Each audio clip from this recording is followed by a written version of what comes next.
श्लोकम् 39வது श्लोकम् एषा ते विहिता सांख्ये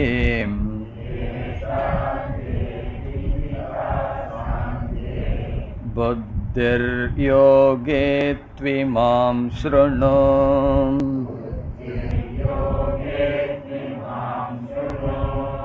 बुद्ध्या युक्तो यया पार्थ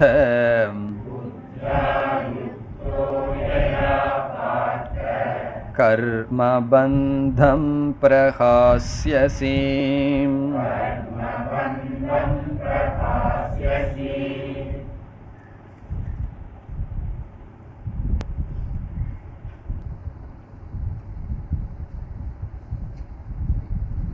இதுவரை பகவான் சாங்கியம் என்ற தலைப்பில் பேசினார். சாங்கியம் என்ற சொல்லுக்கு பொருள் ஆத்ம தத்துவத்தை பற்றிய விஷயம், ஆத்மாவை சம்பந்தப்படுத்தப்பட்டது என்று பொருள் சாங்கியம். அதாவது ஒவ்வொரு ஜீவாத்மாவையும் இரண்டாக பகவான் பிரித்தார். இந்த உடல், இந்த உடலை அறிபவன், இந்த உடலை அறிகின்ற அழியாத தத்துவத்திற்கு ஆத்மா என்று பெயர் சொல்லி, அதுவே நான் என்ற சொல்லினுடைய முக்கியமான அர்த்தமாகும். பிறகு அழிகின்ற இந்த உடல் அனாத்மா என்று சொல்லி இரண்டுக்கும் உள்ள வேறுபாட்டை காட்டி பிறகு அர்ஜுனனுடைய சூழ்நிலையில் சம்பந்தப்படுத்தினார். பீஷ்மர், துரோணர் இவர்களை குறித்து உனக்கு துயரம் என்றால் அவர்களுடைய ஆத்மாவை குறித்து துயரமா என்றால் அந்த ஆத்மா அழியாதது, ஆகவே துயரப்பட வேண்டாம்.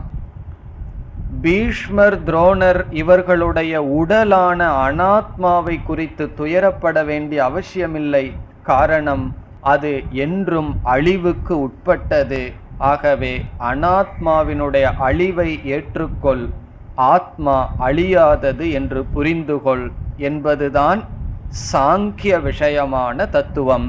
அதாவது வாழ்க்கையில் எது உண்மை, ரியாலிட்டி, எது எப்பொழுதும் இருப்பது, எது மாறுவது, அழிவது என்கின்ற தத்துவ விசாரம் சாங்கியம் என்று சொல்லப்படும். இதை பேசி முடித்ததற்கு பிறகு ஒரு கால் அர்ஜுனன் கூறலாம், எனக்கு ஆத்ம அனாத்ம விஷயத்தில் துயரம் இல்லை, நான் பீஷ்மர், துரோணர் இவர்களை கொல்ல வேண்டியது அதர்மமாக கருதுகிறேன் என்றால், பிறகு பகவான் கூறுகின்றார், க்ஷத்திரியனுக்கு தர்ம யுத்தமானது ஸ்வதர்மம், அதனுடைய அடிப்படையிலும் துயரப்பட வேண்டாம். உனக்கு இந்த ஸ்வதர்மத்தை செய்வதன் மூலமாக புகழ் வரும், ராஜ்யம் வரும், ஒரு கால் நீ இறந்தால் சொர்க்கம் கிடைக்கும். ஆகவே உன்னுடைய ஸ்வதர்மத்தை செய் என்று கூறினார். ஆகவே கீதா சாஸ்திரத்தில் உபதேசத்தை பகவான் ஆரம்பித்து இதுவரை பேசிய கருத்து ஆத்ம அனாத்ம விஷயமானது. பிறகு தர்மாதர்ம விஷயத்தை குறித்தும் துயரப்பட வேண்டாம் என்று பேசினார். இந்த ஸ்லோகத்தில் 39வது ஸ்லோகத்தில் பகவான் முடிவுரை செய்கின்றார். இதுவரை நான் இந்த தத்துவத்தை பேசினேன், இதற்கு மேல் நான் பேச இருக்கின்ற கருத்து வேறு என்று பகவானே அறிமுகப்படுத்துகின்றார். இப்பொழுது ஸ்லோகத்திற்குள் செல்லலாம். ஏஷா புத்திஹி, ஏஷா தே அபிஹிதா சாங்கியே புத்திஹி. அந்த புத்திஹி என்ற சொல்லை ஏஷா என்ற சொல்லோடு சேர்க்க வேண்டும். ஏஷா புத்திஹி என்றால் இந்த அறிவானது. எதை பற்றிய அறிவு? சாங்கியே, ஆத்ம தத்துவத்தை பற்றிய அறிவானது. சாங்கியே என்றால் ஆத்ம தத்துவத்தை பற்றிய விஷயம். அபிஹிதா என்றால் கொடுக்கப்பட்டது. யாருக்கு? தே, உனக்கு. தே என்றால் உனக்கு. உனக்கு துப்பியம் என்று பொருள். உனக்கு ஆத்ம தத்துவத்தை பற்றிய அறிவானது இதுவரை கொடுக்கப்பட்டது. சாங்கிய விஷயத்தில் நான் உனக்கு இதுவரை உபதேசம் செய்தேன். இனிமேல் பகவான் என்ன செய்கின்றார்? நான் இனிமேல் எதை உபதேசம் செய்ய போகின்றேன் என்பதை கேள் என்று அறிமுகப்படுத்துகின்றார். யோகேது இமாம் ஸ்ருணு. யோகே என்றால் யோக விஷயத்தில். இங்கு யோகக என்ற சொல்லுக்கு பொருள் கர்மயோகம். கர்மயோக விஷயத்தில் இமாம் என்றால் சொல்ல போகின்ற, இமாம் என்றால் இனிமேல் சொல்ல போகின்ற. ஒரு வார்த்தையை நம்ம சேர்த்திக்கணும், புத்திம். அந்த புத்தியை அல்லது அறிவை ஸ்ருணு கேட்பாயாக. ஸ்ருணு என்றால் நீ கேள். இதுவரை ஆத்ம தத்துவத்தை நான் உனக்கு உபதேசம் செய்தேன். இதற்கு மேல் நான் உனக்கு உபதேசம் செய்ய இருப்பது யோகத்தை பற்றிய விஷயத்தில். யோகே என்றால் யோக விஷயே, யோகத்தை பற்றிய என்றால் யோக விஷயே, யோகத்தை பற்றிய விஷயத்தில் நான் உனக்கு இப்பொழுது சொல்ல இருக்கின்ற கருத்தை நீ கேட்பாயாக. இப்போ இவ்வளவு நேரம் அர்ஜுன கேட்காமையா இருக்கான் ஸ்ருணுன்னு சொல்வதற்கு என்றால் கவனமாக கேள் என்பது பொருள். அவனுடைய கவனத்தை பகவான் ஈர்க்கின்றார். நான் சொல்வதை கவனமாக கேள். இந்த ஸ்லோகத்தில் பகவான் சாஸ்திர விபாகம் செய்கின்றார். நான் ஆத்ம தத்துவத்தை பற்றிய அறிவை சொன்னேன், இப்பொழுது யோகத்தை பற்றிய அறிவை சொல்கின்றேன். யோகத்தை பற்றிய அறிவு என்றால் என்ன? பகவான் இதற்கு பிறகு இந்த 2வது அத்தியாயத்திலேயே கர்மயோகம் என்கின்ற சாதனையை அறிமுகப்படுத்த இருக்கின்றார். கர்மயோகம் என்பது சாதனை. இந்த கர்மயோகம்ங்கிற சொல்லல 2 சொற்கள் இருக்கின்றது. கர்ம என்பது ஒரு சொல், யோகம் என்பது ஒன்று. 2ஐயும் சேர்த்துனோம்னா கர்ம யோகம்னு சொல்றோம். அந்த இடத்துல யோகக என்ற சொல்லுக்கு பொருள் சாதனம். கர்ம என்றால் நம்முடைய செயல்கள். நம்முடைய செயல்களையே சாதனையாக பயன்படுத்துதல் என்று பொருள். கர்மங்கிறதுக்கு பல பொருளை பார்க்க இருக்கின்றோம். அதில் கடமைகள் அல்லது நம்முடைய டே டு டே ஆக்டிவிட்டீஸ், நம்முடைய அன்றாட செயல்கள் அல்லது சுருக்கமாக கடமைகள்னு இப்போ புரிஞ்சுக்குவோம். நம்முடைய வாழ்க்கையில் செய்ய வேண்டிய செயல்கள், கடமைகளையே சாதனையாக பயன்படுத்துதல். இப்போ நம்ம ஒருவரிடம் நீங்கள் ஆஃபீஸுக்கு போகிறீங்க, வீட்டில் எத்தனையோ வேலை இருக்குது, கோயிலுக்கு செல்கிறீர்களான்னு சொன்னால் என்ன சொல்லலாம்? எனக்கு நேரமே கிடைக்கிறதில்ல, அதனால் கோயிலுக்கு போகிறதில்லைன்னு சொல்லுவார். காரணம் என்ன?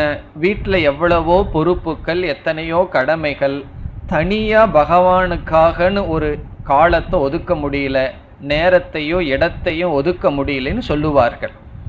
ஆனால் கடமையை செய்கிறது என்னன்னா அது வேறு, பகவானை வழிபடுவது வேறா இருந்து கொண்டு வருகிறது. என்னுடைய டியூட்டி வேற, கடவுளை கும்பிட்றது, கோயிலுக்கு போகிறது, கடவுளுக்காக ஒரு காரியத்தை செய்யறதுங்கிறது வேறு. இந்த மாதிரி நம்ம பிரித்து வைத்துள்ளோம். இங்கே பகவான் என்ன சொல்ல போகின்றார்? நாம் செய்கின்ற அன்றாட கடமைகளையே ஒரு விதமான பாவனையுடன் செய்தால் அதுவே இறை வழிபாடாக மாறுகிறது. அதுதான் கர்மயோகம். கர்மயோகம் என்றால் நாம் சாதாரணமாக என்ன செஞ்சிட்டு இருக்கிறோமோ அதையே சரியான பாவனையுடன் செய்தல். பகவான் செயலை மாற்ற சொல்லலை, புதுசாக ஒரு காலத்தில் ஒரு செயலை செய்ய சொல்லலை. எதை செஞ்சிட்ருக்கிறோமோ அந்த செயல் செய்யும் பொழுது ஆட்டிடியூட், எப்படிப்பட்ட பாவனையுடன் உன்னுடைய கடமையை நீ செய்யணும்னு சொல்ல போகிறார். ஆகவே ஷிஃப்ட் எங்கே நடக்குதுன்னு சொன்னால் நம்மளுடைய பாவனையில் நடக்குது. அப்படி பாவனையை மாற்றி நாம் கடமையை செய்தால் அதற்குத்தான் கர்ம யோகம் என்று சொல்லப்படுகிறது. அல்லது அப்பொழுது கர்மம் யோகமாகும். இல்லாவிட்டால் கர்மம் யோகமாகாது, கர்மம் பந்தப்படுத்தும். சாஸ்திரத்தில் கர்மணா பத்யதே ஜந்துஹு வித்யாச்ச விமுச்யதே தஸ்மாத் கர்மண குர்வந்தி யதயக பாரதர்ஷினக என்று கர்மணா பத்யதே ஜந்துஹு என்று சொல்கிறார்கள். ஒவ்வொரு ஜீவாத்மாக்களும் செயலினால் பந்தப்படுகிறார்கள். பிறகு ஞானத்தினால் விடுதலை அடைகிறார்கள். ஆகவே ஞானிகள் செயல் செய்வதில்லை என்று சொல்லப்படுகிறது. நாம் செய்கின்ற செயல் எப்படி நம்மை பந்தப்படுத்துகின்றது என்பதை பிறகு பார்ப்போம். இப்பொழுது புரிந்து கொள்வோம். செயலினால் நாம் பந்தப்படுகின்றோம். கர்மத்தினால் பாப புண்ணியத்தை சம்ஸ்காரத்தை எல்லாம் மனசுல வர வச்சு பந்தப்படுறோம். இங்க பகவான் என்ன செய்ய இருக்கின்றார்? பந்தப்படுத்துகின்ற கர்மத்தையே பயன்படுத்தி பந்தத்திலிருந்து நீக்க உபாயமாக பயன்படுத்துகின்றோம். எக்ஸாக்ட்லி முள்ளு காலில் இருந்ததுன்னா இனி ஒரு முள்ளை எடுத்து அந்த முள்ளை கிளைவது போல பந்தப்படுத்துகின்ற கர்மத்தையே, நம்முடைய கடமைகளையே செய்கின்ற பாவனையில் செய்தால் அது பந்தத்திலிருந்து விடுதலை அடைய நமக்கு உதவி செய்யும். அதுதான் கர்மயோகம். அதைத்தான் பகவான் இங்கு யோகே என்ற சொல்லல சொல்றார். நான் உனக்கு ஒரு யோகத்தை சொல்ல போகின்றேன், அதை நீ கேட்பாயாக. அது என்னன்னு தெரியாம மனிதர்கள் கடமையில ஈடுபட்டு இருக்கும் பொழுது என்ன சொல்வார்கள்? சலித்து கொள்கிறார்கள். கடமை கடமைன்னு சொல்லி செஞ்சிட்டு இருக்கோம். பல வருடங்கள் ஒருவருக்கு அல்லது ஒரு ஆபீஸ்ல வேலை செஞ்சதுக்கு அப்புறம் என்ன முடிவு வருதுன்னா 2 பேர்த்துக்கும் மனக்கசப்பு தான் முடிவு வருகின்றது. இப்ப 2 மனிதர்கள் சேருகிறார்கள். சேர்றதுக்கு முன்னாடி விருப்பு வெறுப்பு கிடையாது. 20 வருஷம் சேர்ந்து வாழ்ந்ததற்கு பிறகு ஏதோ ஒரு டிரான்சாக்ஷன், அதாவது எம்ப்ளாயர் எம்ப்ளாயியா இருக்கலாம் அல்லது அண்ணன் தம்பியா இருக்கலாம், ஏதோ ஒரு டிரான்சாக்ஷன் சேர்ந்ததுக்கு அப்புறம் என்ன கடைசியில மீதியாச்சுன்னா ஒருவருக்கொருவர் வெறுப்பு. அவரோட நான் பேசுறதில்ல, மூஞ்சி பார்க்கறதில்ல. ஆகவே செயல் டிரான்சாக்ஷன், இந்த உலகத்தோடு நாம் வைக்கின்ற சம்பந்தம் கர்மமானது நமக்கு விருப்பு வெறுப்பை கொடுத்து பந்தப்படுத்துகின்றது. நம்முடைய கடமைகளே நம்மை கட்டுப்படுத்துகின்றது. பகவான் சொல்றார், நான் சொல்ல போகின்ற இந்த கர்மயோகமானது இப்படி பந்தத்திலிருந்து உன்னை விடுதலை அடைவிக்கும். அப்படிப்பட்ட யோகத்தை நான் உனக்கு கூறப்போகின்றேன். ஆகவே நீ என்ன செய்யணும்னா கவனமாக கேட்க வேண்டும். ஸ்ருணு, நீ கேட்பாயாக. ஆகவே யோக விஷயத்தில், கர்மயோகம் என்ற விஷயத்தில் இனிமேல் சொல்ல போகின்ற அறிவை, உபதேசத்தை கேள். இதோடு முதல் வரி முடிவடைகிறது. இந்த முதல் வரியில பகவான் இதுவரை ஆத்ம ஞானம் சம்பந்தமான கருத்து உபதேசிக்கப்பட்டது, இப்பொழுது யோகம் சம்பந்தமான கருத்து உபதேசிக்கப்பட இருக்கின்றது என்று சொன்னார். பிறகு ஆத்ம ஞானத்திற்கும் யோகத்திற்கும் கர்மயோகத்திற்கும் என்ன சம்பந்தம் என்றால், கர்மயோகப்படி ஒருவன் வாழ்ந்தால்தான் மனதில் தூய்மை ஏற்படும். அந்த தூய்மையுடன் ஆத்ம ஞானத்தை கேட்டால் அது ஞானம் மனதில் வந்து அந்த ஞானம் நமக்கு இறைவனுடைய அறிவை, பரம்பொருளை பற்றிய தத்துவம் நமக்கு புரிய வைக்கும். ஆகவே கர்மயோகம் என்பது முதல் படி. அந்த படியிலிருந்து ஞான யோகத்திற்கு செல்ல வேண்டும். ஞான யோகத்திலிருந்து ஈஸ்வரனை அறிதல் அல்லது அடைதல். இனி இரண்டாவது வரியில் பகவான் தான் சொல்ல இருக்கின்ற கர்மயோகத்தினுடைய பெருமையை சொல்கின்றார். நான் உனக்கு ஒரு யோகத்தை சொல்ல போறேன், அது எப்படிப்பட்ட யோகம் என்று பெருமைப்படுத்துகின்றார். இப்ப இரண்டாவது வரி கர்மயோகத்தினுடைய பலம் அல்லது ஸ்துதி அல்லது மகிமா என்ன சொல்றாருன்னு பார்ப்போம். புத்தியா யுக்தக யயா பார்த்த. பார்த்த அர்ஜுனன் அழைக்கின்றார், ஹே அர்ஜுனா, யயா புத்தியா, எந்த, யயா என்றால் எந்த, புத்தியா என்றால் பாவனை, எந்த பாவனையுடன் யுக்தக பொருந்தியவனாக இருந்தால், எந்த பாவனைன்னு சொன்னா பகவான் சொல்ல போற கர்மயோகம்ங்கிற எந்த பாவனையுடன் யுக்தக அதோடு சேர்ந்தவனாக இருந்தால் எது அவனுக்கு கிடைக்கின்றதா? கர்மபந்தம் பிரகாசியசி, நீ கர்மபந்தத்திலிருந்து விடுதலை அடைவாய். கர்மபந்தம், கர்ம என்கின்ற பந்தத்திலிருந்து பிரகாசியசி என்றால் விடுதலை அடைவாய், விட்டு விடுவாய். இங்கு கர்மபந்தம் என்றால், கர்ம என்றால் தர்ம அதர்ம ரூபம். ஆகவே தர்மாதர்ம ரூபமான கர்மபந்தத்திலிருந்து நீ விடுதலை அடைவாய். எப்பொழுது? யுக்தக பொருந்தியவனாக இருக்க வேண்டும். எதோடு நீ பொருந்த வேண்டும்? யயா புத்தியா, நான் சொல்ல இருக்கின்ற கர்மயோகத்தில் நீ பொருந்தியவனாக இருந்தால் பிறகு கர்மபந்தத்திலிருந்து உனக்கு விடுதலை கிடைக்கும். இல்லாவிட்டால் கர்மபந்தத்தில் இருக்க நேரிடும். இவ்விதம் நான் உனக்கு ஒரு சாதனையை, யோகத்தை சொல்கின்றேன். அந்த யோகமானது உன்னை முடிவாக கர்மபந்தத்திலிருந்து விடுதலை அடைவிக்க இருக்கின்றது. அதை இப்பொழுது கேள் என்று அறிமுகப்படுத்துகின்றார். இனி நாம் அடுத்த ஸ்லோகத்திற்கு செல்லலாம். 40வது ஸ்லோகம். நேகாபிக்ரமநாசோஸ்தி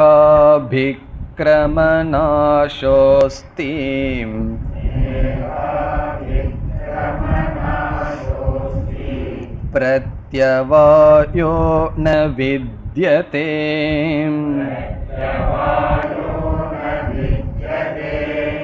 ஸ்வல்பமப்யஸ்ய தர்மஸ்ய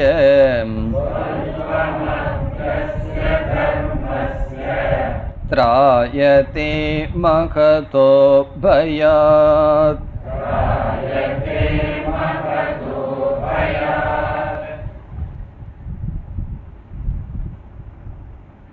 நாற்பதாவது ஸ்லோகத்திலிருந்து 46வது ஸ்லோகம் வரை கர்மயோகத்தினுடைய மகிமை பேசப்படுகின்றது.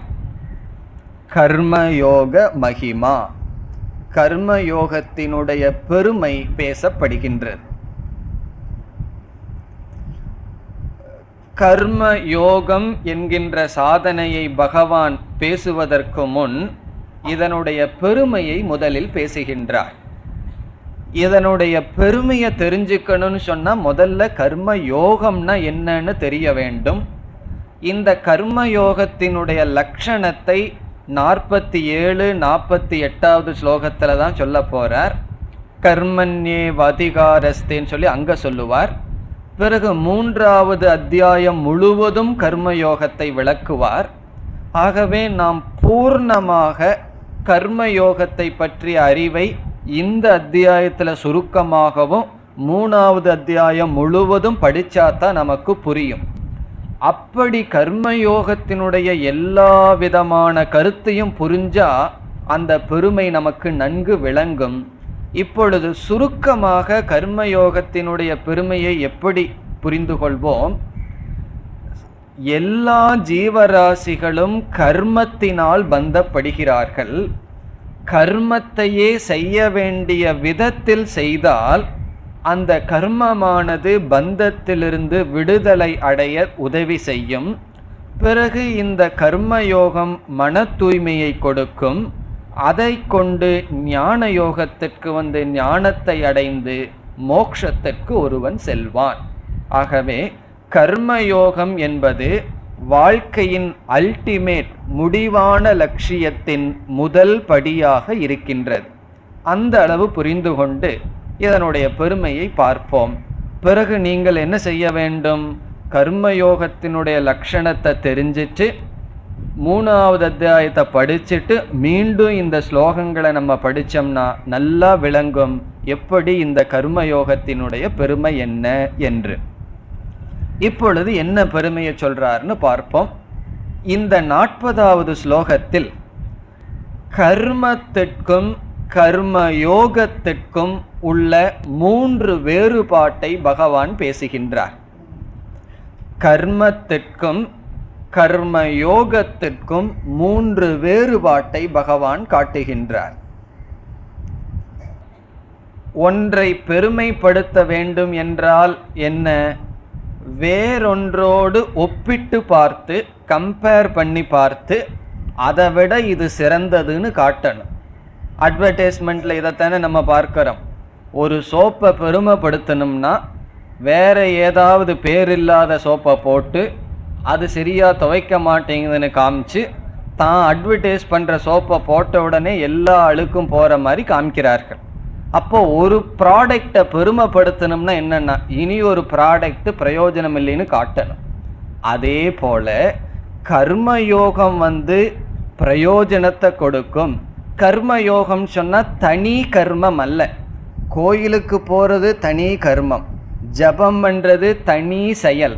கர்மயோகம்னா நம்முடைய கடமைகளையே எப்படிப்பட்ட ஆட்டிடியூடில் செய்யணும், அதனுடைய பலன்ல எப்படிப்பட்ட பாவனையை வைக்கணும், எங்க எதிர்பார்ப்பு இருக்கணும், எப்படிப்பட்ட எதிர்பார்ப்புகள் இருக்கணும், எந்தெந்த கடமைகளை செயல்களை செய்யக்கூடாது, எதை செய்யணும், இதை பற்றிய அறிவு தான் கர்மயோகம். இப்படி கர்மயோகப்படி செய்தால் என்ன பலன், அப்படி இல்லாமல் ஆசைப்பட்டு விருப்பத்திற்கு விருப்பு வெறுப்பினுடைய அடிப்படையில் தூண்டப்பட்டு செய்கின்ற செயலுக்கும் பகவான் சொன்னபடி செய்கின்ற செயலுக்கும் என்ன வேறுபாடு?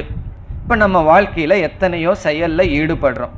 பகவான் இந்த ஆட்டிடியூட் பாவனையோட இந்த காரியத்தில் ஈடுபடுன்னு சொல்கிறார். அப்படி பகவான் சொல்படி கேட்டு செயல்பட்டா என்ன பிரயோஜனம்? பகவான் சொல்படி கேட்காம நம்ம விருப்பப்படி செய்தால் என்ன பிரயோஜனம்? அதை இங்க ஒப்பிட்டு பகவான் பேசுகின்றார். 3 வேறுபாடு சொல்றார். ஒவ்வொன்றாக இப்பொழுது பார்ப்போம். முதலில் நேக அபிக்ரம நாசக அஸ்தி. இக என்றால் இங்கு, கர்மயோகத்தில் என்று பொருள். இக என்றால் இந்த கர்மயோகத்தில், அபிக்ரம நாசக ந அஸ்தி, அபிக்ரம நாசம் கிடையாது. அபிக்ரம நாசம் என்றால், அபிக்ரமக என்றால் தோல்வியானது, ஃபெயிலியர். அபிக்ரமகன ஃபெயிலியர், தோல்வி, டிஃபீட். நாஸ்தின கிடையாது. கர்மயோகத்தில் தோல்வி என்பதே கிடையாது. ஆனால் கர்மத்தில் தோல்வி என்பது இருக்கும். இதுதான் கர்மத்திற்கும் கர்மயோகத்திற்கும் முதல் வேறுபாடு. நம்ம ஒரு செயலை கர்மமா செய்தால் அதுல வெற்றி தோல்வி இருக்கும். தோல்வி இருப்பதற்கு வாய்ப்பு இருக்கு. நாம ஒரு செயல், அதே செயலை கர்ம யோகமாக செய்தால் தோல்வியே கிடையாதுன்னு சொல்றார். இது ஒரு விதிவிலக்கு. எந்த ஒரு ப்ராஜெக்டை ஆரம்பிச்சோம்னா அதுல வெற்றியும் வரலாம் தோல்வியும் வரலாம். பகவான் சொல்றார், நீ கர்மயோகமா அதை ஆரம்பிச்சின்னா எது வருதோ அது வெற்றின்னு சொல்றார். அது தோல்வி அல்ல. என்ன ரிசல்ட் வந்தாலும் அது வெற்றியாகத்தான் இருக்கும். அது எப்படின்னு இப்பொழுது பார்ப்போம். கர்மன்னு சொன்னா ஆசை வசப்பட்டு பிரயோஜனம் எனக்கு வந்துதான் ஆகணும்னு செய்யறது கர்ம. இப்போ உதாரணமா அக்ரிகல்ச்சர், விவசாயம் பண்றான் ஒருவன். அவன் விதைக்கின்றான், என்னென்ன முயற்சி பண்ணணுமோ அதெல்லாம் பண்றான். அவனுடைய கர்மம், அவனுடைய செயலை அவனுடைய பகுதியிலிருந்து நல்லா செய்கின்றான். ஆனால் நிச்சயமா அவனுடைய உழைப்புக்கு தகுந்த பிரயோஜனம் அறுவடை காலத்தில் வரணுங்கிற நியதி கிடையாது. அந்த நேரத்தில் வெள்ளம் வரலாம், ஏதாவது காரணத்துல அவனுக்கு வெற்றி வரணுங்கிற அவசியம் கிடையாது. அல்லது வியாபாரம், ஒருவன் வியாபாரத்தை ஆரம்பிக்கின்றான், அவனுடைய பகுதியில அறிவுபூர்வமாக சிந்திச்சு செயல்பட்டு முயற்சி பண்ணி ஆரம்பிக்கின்றான். ஆனால் நம்ம கேரண்டி கொடுக்க முடியுமா? கண்டிப்பா இவனுக்கு ப்ராஃபிட் தான் வரும்னு சொல்ல முடியுமா? முடியாது. தோல்விதான் வரும்னு நம்ம சொல்லல, வெற்றி தான் வரும்னு சொல்ல முடியாது. அதுதான் இங்க கருத்து. அபிக்கிரம நாசகன்னு சொன்னா கண்டிப்பா அவன் தோல்வி அடைவான்னு பகவான் சொல்லல, தோல்வி அடைவதற்கு வாய்ப்பு இருக்கின்றது. நம்ம ஆசைப்பட்டு நம்ம பிஸ்னஸோ அல்லது எனி ப்ராஜெக்ட் எந்த ஒரு காரியத்தை எடுத்தால் அது வெற்றிங்கிற பிரயோஜனத்தை கொடுக்கணுங்கிற நியதி கிடையாது. இது லௌகிக கர்மத்துல மட்டுமல்ல, சாஸ்திரிய கர்மத்திலையும் கூட. இப்போ ஒருவன் புத்திர காம இஷ்டி செய்யறான்னு சொன்னா சாஸ்திரமே சொல்லுது கண்டிப்பா யாகத்தினுடைய பலன் வரும்னு அவசியம் கிடையாது. அல்லது மழை வரணும்னு காரீரி யாகம்னு செய்யறான், சாஸ்திரத்துல சொல்லியிருக்கு மழை வரணும்னா இந்த யாகத்தை பண்ணு. ஆனா யாகம் பண்ணி மழை வரலின்னு சொன்னா சாஸ்திரம் சொல்லுது நான் சொல்லும் போதே கேரண்டியோட சொல்லல. இப்போ சொல்ற மாதிரி இந்த வானிலை அறிக்கை சொல்ற மாதிரி மழை வரலாம் வராமே இருக்கலாம். ஒரு நாள் ரேடியோவில் மழை வராதுன்னு சொல்லிட்டு இருக்கும்போது கொட்டிட்டு இருக்கு. அந்த மாதிரி அதே தான் கர்மத்தினுடைய விளைவு. அது இப்படி இருக்கும்னு சொல்லுது சாஸ்திரம். இந்த யாகத்தை பண்ணா இந்த பலன். பிறகு யாகத்துக்கு எஃபெக்ட் இல்லையேனா சாஸ்திரம் சொல்லுது அதை விட உனக்கு பிரபல பிராரப்தம் இருந்ததுன்னா அது உனக்கு பலனை வராமல் தடை செய்யும். அதுக்கு எத்தனையோ காரணம் இருக்கு, அதை பத்தி இப்ப விசாரம் வேண்டாம். இப்ப என்ன விசாரம்? எந்த ஒரு செயலை எடுத்துக்கொண்டால் அது வெற்றியாத்தான் முடியணுங்கிற அவசியம் இல்லை. சாமிஜி சொல்லுவார்கள், நீ ரோடை கிராஸ் பண்ண போக ஆரம்பிச்சாலும் கூட வெற்றியோட கிராஸ் பண்ணி போவன்னு சொல்ல முடியாது. ஒரு சின்ன விஷயம், ரோடு கிராஸ் பண்றதுலையும் கூட வெற்றி அடைவோம்னு சொல்ல முடியாது. ஆகவே எந்த ஒரு செயலிலும் தோல்வி என்பது வரலாம். இது கர்மத்துக்குரிய லட்சணம். பகவான் சொல்றார் கர்ம யோகத்தில் அப்படி கிடையாது. கர்ம யோகமா ஒருவன் வியாபாரம் செய்யறான், கர்ம யோகமா விவசாயம் பண்றான், அவனுக்கு தோல்விங்கிறதே கிடையாதுன்னு பகவான் சொல்றார். அது எப்படி? கர்ம யோகமா பண்ணா தோல்வின்னு கிடையாதுன்னு அதை நான் பண்ணிடுறேனே, பிஸ்னஸ் நல்லா வந்துருமேனா. இந்த இடத்துல என்ன சூக்ஷ்மம் சொன்னா, கர்ம யோகமா ஒருவன் ஏதாவது ஒரு செயலை ஆரம்பிச்சு செஞ்சிட்டு இருக்கும் பொழுது, கர்மமா செய்யும் பொழுது அவனுக்கு நஷ்டம் வந்திருக்கு, அந்த நஷ்டம் அவனை பாதிச்சு கஷ்டப்பட்டுட்டு இருக்கான். கர்ம யோகமா செய்யும் பொழுது அதே விளைவு வரலாம், ஆனால் அந்த விளைவினால் அவன் பாதிக்கப்படாமல் அவன் மனதுக்குள்ள வர்ற பக்குவம் மன தூய்மைங்கிறது வரத்தான் வரும். இப்ப கர்ம யோகமா ஒருவர் ஒரு சர்வீஸ் பண்றார் அல்லது ஒரு வியாபாரத்தை ஆரம்பிக்கிறார், ஈஸ்வரனுடைய அனுகிரகத்துல செய்யற, இறைவனுடைய பிரசாதமா ஏற்றுக்கொள்றன்னு நம்ம உன்ன கர்ம யோகத்தை பார்க்கல, கர்ம யோகமா ஆரம்பிக்கிறாருன்னு வச்சுக்குவோம். அதனுடைய விளைவு தோல்வியாகவே வருது. ஆனால் பகவான் சொல்றார் அவன் வெற்றியத்தான் அடைஞ்சான். காரணம் என்னவென்றால் கர்ம யோகத்தினுடைய பலன் ஒன்று, அது மன தூய்மை, மனதுக்கு ஒரு சக்தி, மன தூய்மை. அது விளைவு என்ன வந்தாலும் அந்த மன தூய்மைங்கிறது வராம போகாது, அதுல தோல்விங்கிறது கிடையாது. ஆகவே கர்ம யோகப்படி ஒருவன் கடமையை செய்தால் அந்த கடமையினுடைய விளைவு விபரீதமா இருக்கலாம், ஆனா விபரீதமா இல்லாம இருக்கலாம். ஆனால் அந்த கடமையினால அவனுக்கு வர்ற பக்குவம் இருக்கே, அதுதான் வெற்றி, அது கண்டிப்பாக வரும். இப்ப நம்ம இனி ஒருவருடைய குடும்பத்துல தலையிட்டு அவங்களுக்கு ஏதாவது ஒரு உதவி செய்யறோம்னு வச்சுக்குவோமே.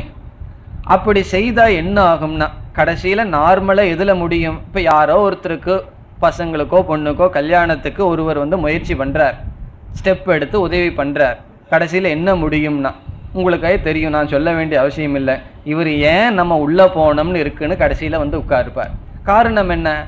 அவருடைய இன்டென்ஷன் சரியா இருந்து நல்லது பண்ணினார். ஏதோ ஒரு தவறு அவர் கவனிக்காம ஒரு தவறு நடந்ததுன்னு வச்சுக்குவோம், எல்லா பழியும் இவர் மேல வரும்.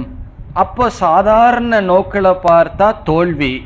ஆனா கர்ம யோகிக்கு இப்படி ஒரு விளைவு வந்தாலும் இதனால வர்ற மன தூய்மை, மனசக்தி அது வரத்தான் வரும், அதுல தோல்வி கிடையாது. ஆகவே நாம் ஆசை வசப்பட்டு கர்மமாக எதிர்பார்ப்புடன் செய்தால் தோல்வி உண்டு. பகவான் சொல்ல போற கர்மயோகத்தின்படி செய்தால் தோல்வி என்பதே கிடையாது, அதனுடைய பலன் கண்டிப்பாக வரும். இது முதல் பிரயோஜனம். இனி இரண்டாவது பிரயோஜனம், பிரத்யவாயக ந வித்யதே. பிரத்யவாயம் என்றால் விபரீதமான பலன். பிரத்யவாயக என்றால் விபரீத பலன், ரிவர்ஸ் எஃபெக்ட், தலைகீழான பலன். இது கர்மத்திற்கு இருக்கும், ஆனால் கர்மயோகத்திற்கு கிடையாது. இதுதான் ரெண்டுக்குள்ள வேறுபாடு. கர்மத்திற்கு விபரீதமான பலன் வராதுன்னு சொல்ல முடியாது, ஆனா கர்மயோகத்திற்கு விபரீதமான பலனே ஒண்ணு கிடையாது. இது இரண்டாவது பெருமை. இது என்ன விபரீதமான பலன்? சங்கராச்சாரியார் உதாரணம் சொல்றார், சிகித்சாவது. சிகித்சான ட்ரீட்மெண்ட். டாக்டர்கிட்ட போறோம், தலைவலிக்காக போறோம், திரும்பி வரும்போது தலைவலி பிளஸ் வயிற்று வலியோட வந்துடுறோம். காரணம் என்னன்னா அவர் கொடுக்குற மருந்து வயிற்றையும் ஸ்பாயில் பண்ணி வந்துடுதுன்னா இது என்னன்னா சைடு எஃபெக்ட். சிலர் சைடு எஃபெக்ட் வந்திருக்கு.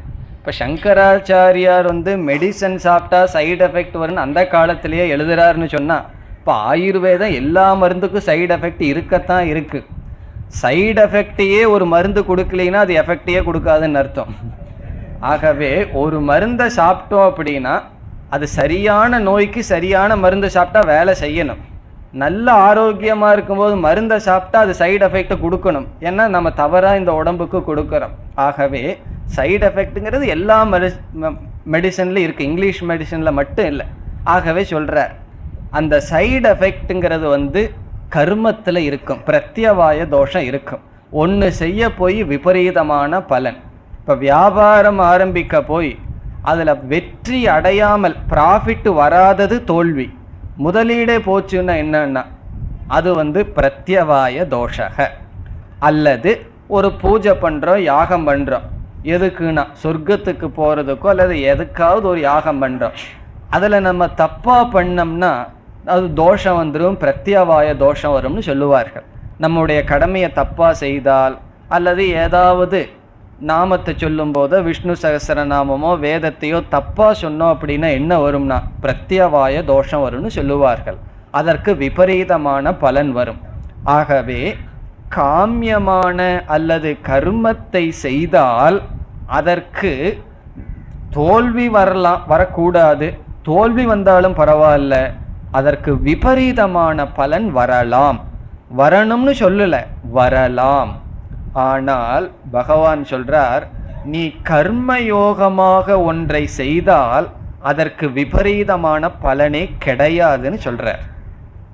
இது ஒரு முக்கியமான கருத்து.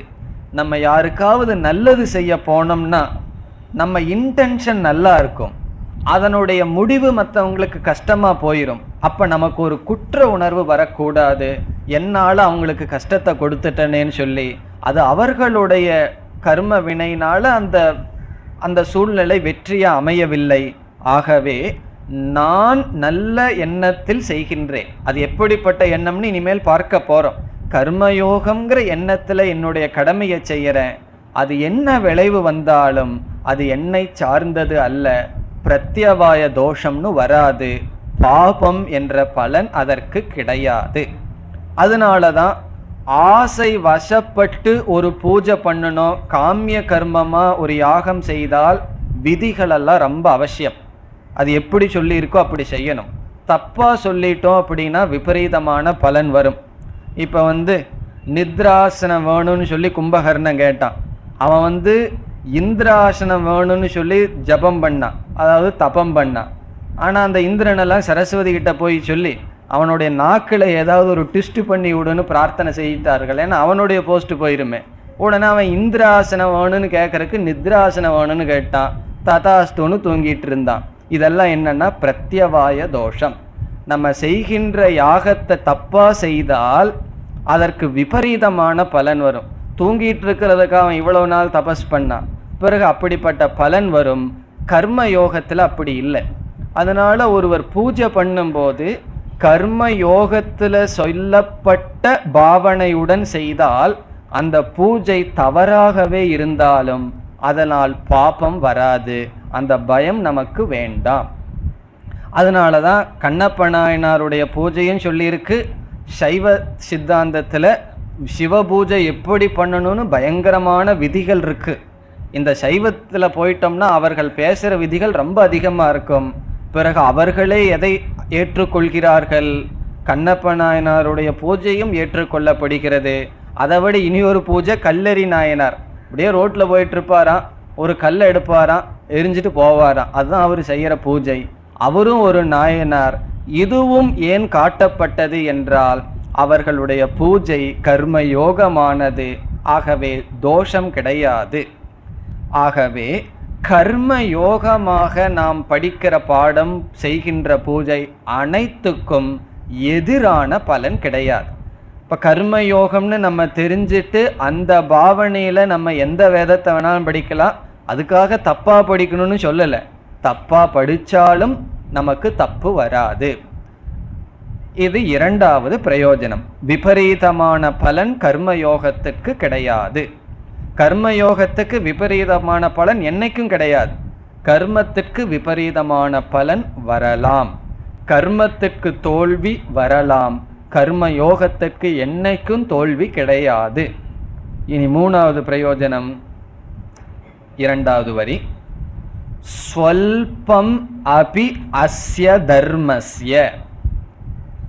ஸ்வல்பமபி என்றால் எவ்வளவு கர்மயோகம் செய்கின்றோமோ அவ்வளவு பலன் நமக்கு வரும். கர்மத்தில் பூர்ணமா செய்தாதான் பலன் வரும். இந்த மூன்றாவது சர்வ அங்க அனுபசம்ஹாரே ந பலம். உதாரணத்தை பார்த்தா புரிஞ்சிடும்.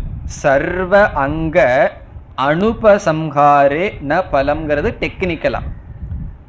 இதனுடைய உதாரணம், கர்மத்தை முழுமையா செய்தால்தான் பலன் கிடைக்கும்.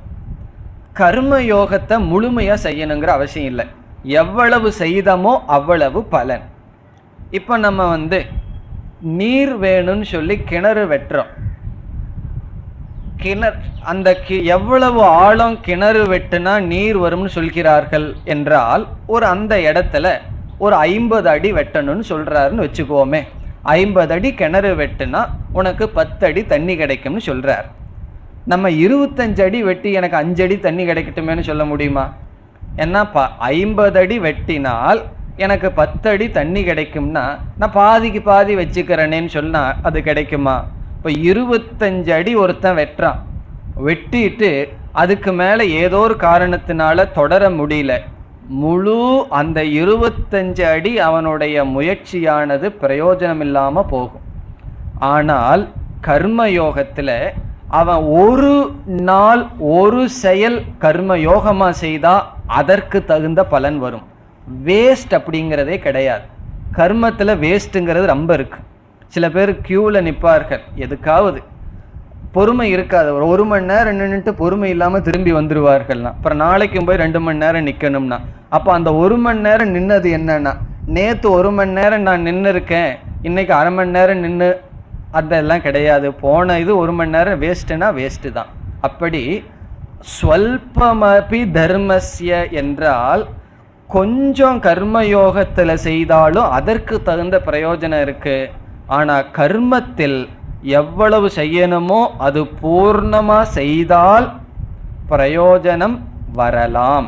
காரணம் என்ன? தோல்வியும் வரலாம், விபரீதமான பலனும் வரலாம், அல்லது பிரயோஜனம் வரலாம். இப்ப கர்மத்தில் பூர்ணமா செய்தா பிரயோஜனம், கர்மயோகத்துல செய்யற அளவு பிரயோஜனம். எப்படி என்றால், ஒருவர் அஸ்வமேத யாகம் பண்றார் அல்லது ஏதோ ஒரு யாகம் பண்றார்.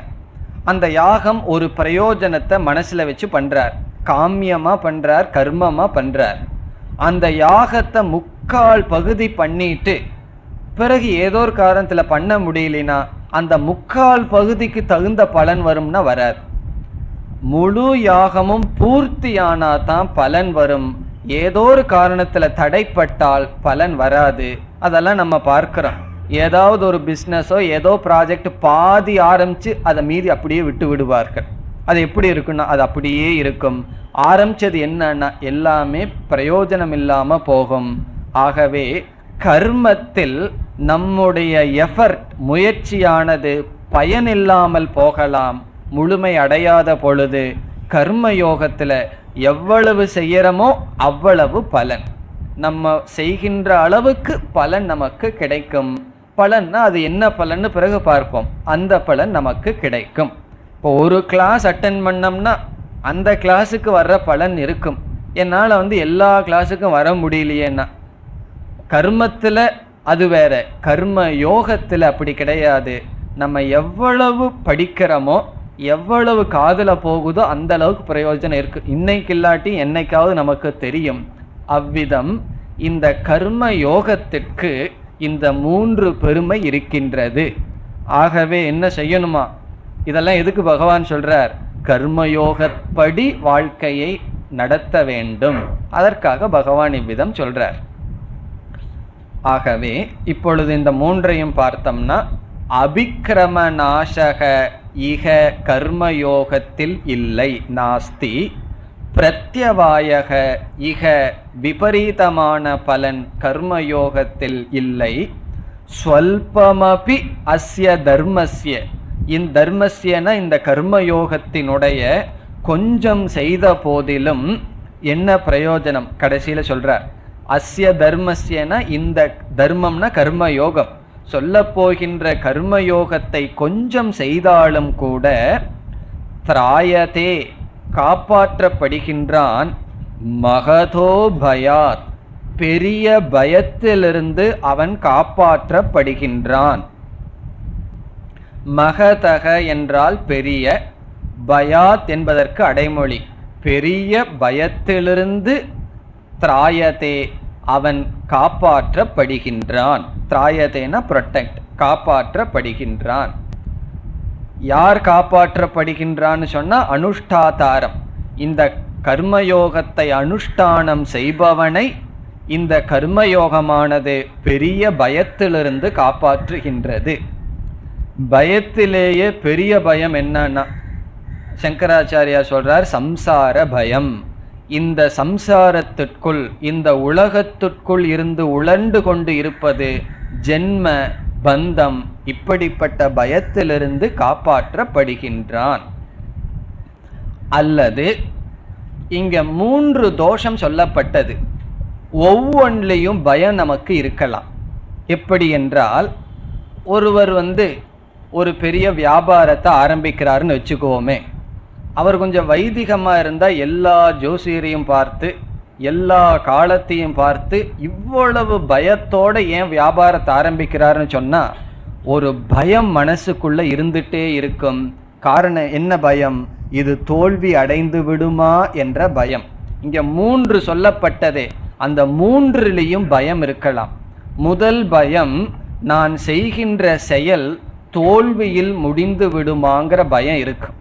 அதனால தான் யாருக்குமே ஒரு பெரிய விஷயம், ஒரு பெரிய ப்ராஜெக்ட் ஆரம்பிக்கும் போது ஒரு பயம் இருக்கும், ஒரு சந்தோஷம் இருக்கும்.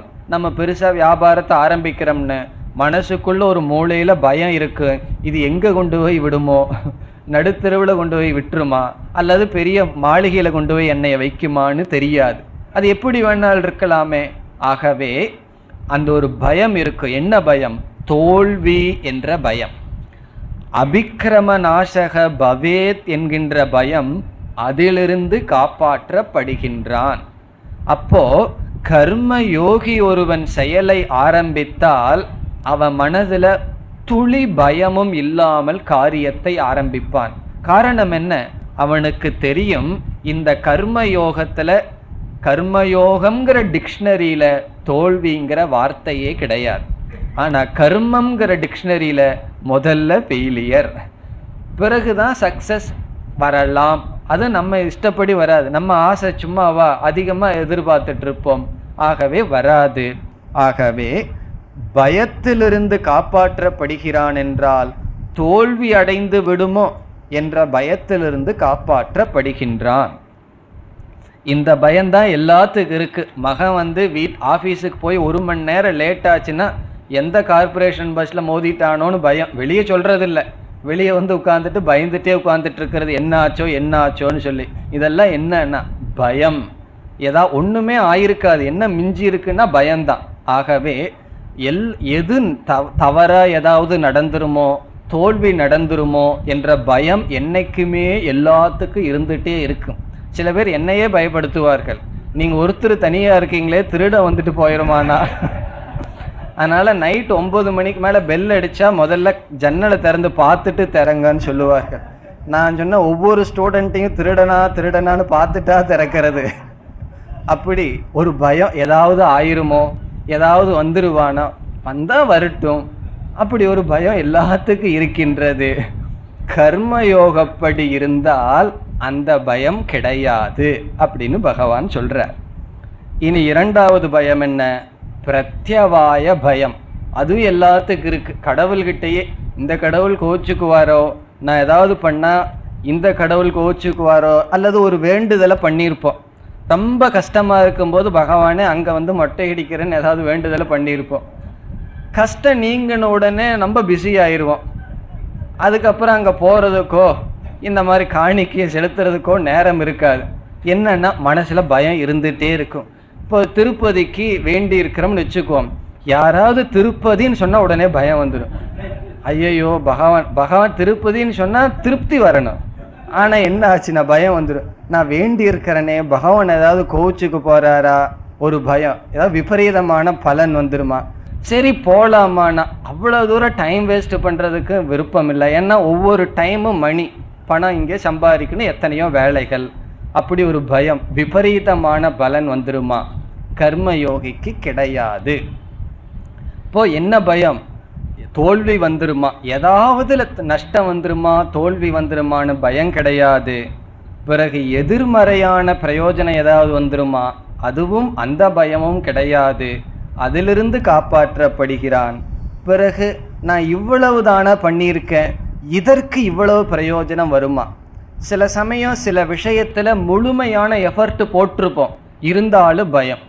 இப்போ ஒரு காலேஜ்லேயோ ஸ்கூல்லையோ மாணவன் இருக்கான், எவ்வளவு படிக்கணுமோ அத்தனையும் படித்தாச்சு. இந்த ஃபஸ்ட் ரேங்க் வாங்குறவனுக்கு ரொம்ப பயம் இருக்கும் அதிகமாக. ஃபெயில் ஆகிறவனுக்கு ஒரு பயம் இருக்காது, அது எப்படி தெரிஞ்சது தானேன்னு சொல்லி. ரேங்க் வாங்கணும் அப்படிங்கிறவனுக்கு பயம் இருக்கு. என்ன பயம்? நல்லா படிச்சிருப்பான், இவ்வளவு படித்தது போதுமா அப்படிங்கிற ஒரு பயம் இருக்கும். சொல்பமபி, என்னுடைய முயற்சி போதுமா என்ற பயம் இருக்கும்.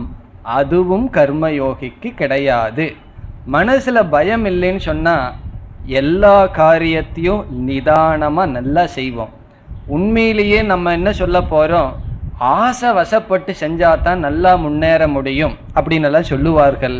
ஆனால் அந்த கர்மயோகத்தினுடைய லட்சணத்தை படித்தோம்னா, கர்மயோகப்படி நம்ம ஒரு செயலை செய்தால் அது மாதிரி உத்தமமாக ஒரு செயலும் செய்ய முடியாது. ஏன்னா ஆசைப்பட்டால் இந்த பயத்தோடு செய்வோம், இந்த ஒரு நடுக்கத்தோடு செயலில் ஈடுபடுவோம். ஆனால் கர்மயோகப்படி வாழ்க்கையை அமைத்து கொண்டால் இந்த பயத்திலிருந்து காப்பாற்றப்படுகின்றான். இதைத்தான் பகவான் மகதோ பயாத், பெரிய பயம்னு சொல்றார். எல்லாருடைய மனதிலையும் இந்த பயமானது இருந்து கொண்டே இருக்கும்.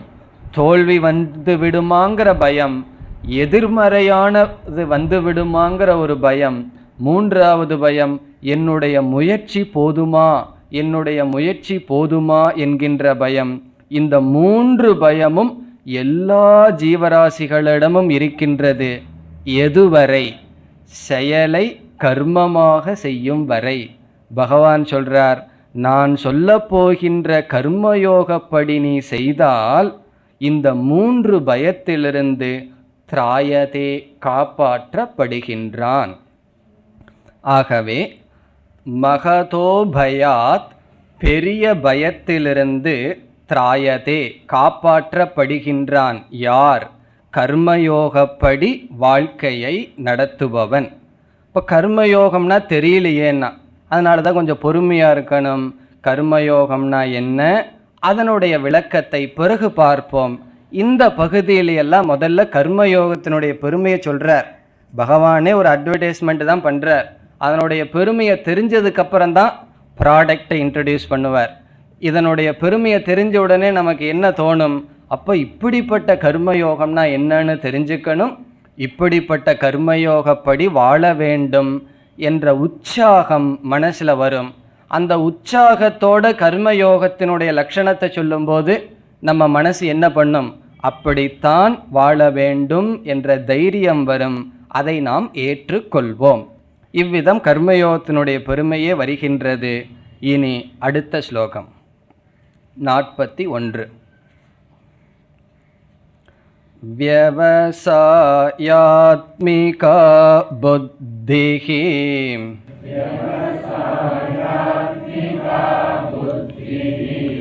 ஏகேக குரு நந்தன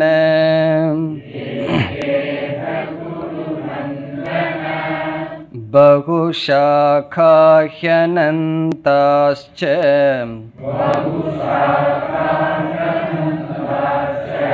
புத்தயோ வ்யவசாயினாம்.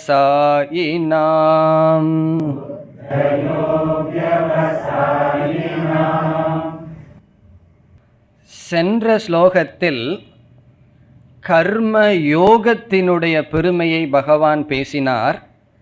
இந்த ஸ்லோகத்தில் கர்ம யோகியினுடைய பெருமையை பேசுகின்றார். இது கர்ம யோகியினுடைய பெருமை. கர்ம யோகத்திற்கும் கர்ம யோகிக்கும் என்ன வித்தியாசம்? ஞானத்திற்கும் ஞானிக்கும் என்ன வித்தியாசம்? ஞானம், அதை உடையவன் ஞானி. கர்ம யோகி என்றால் கர்மயோகப்படி வாழ்பவன் கர்ம யோகி. அவனுடைய பெருமையை பகவான் பேசுகின்றார். கர்ம யோகத்திற்கு இது பெருமை என்றால் கர்ம யோகிக்கு என்ன பெருமை, அதை இங்கு பேசுகின்றார். அவனுடைய புத்தி எப்படி இருக்கும், அவனுடைய இன்டென்ஷன், அவனுடைய அறிவு எப்படி இருக்கும் என்று பேசுகின்றார். முதல் சொல் வியவசாயாத்மிகா புத்திஹி. புத்திஹி என்றால் இன்டென்ஷன், பாவனை. கர்ம யோகியினுடைய மனம், அவனுடைய ஆட்டிடியூட், பாவனை, அவனுடைய சிந்தனை எப்படி இருக்குமா? வியவசாயாத்மிகா.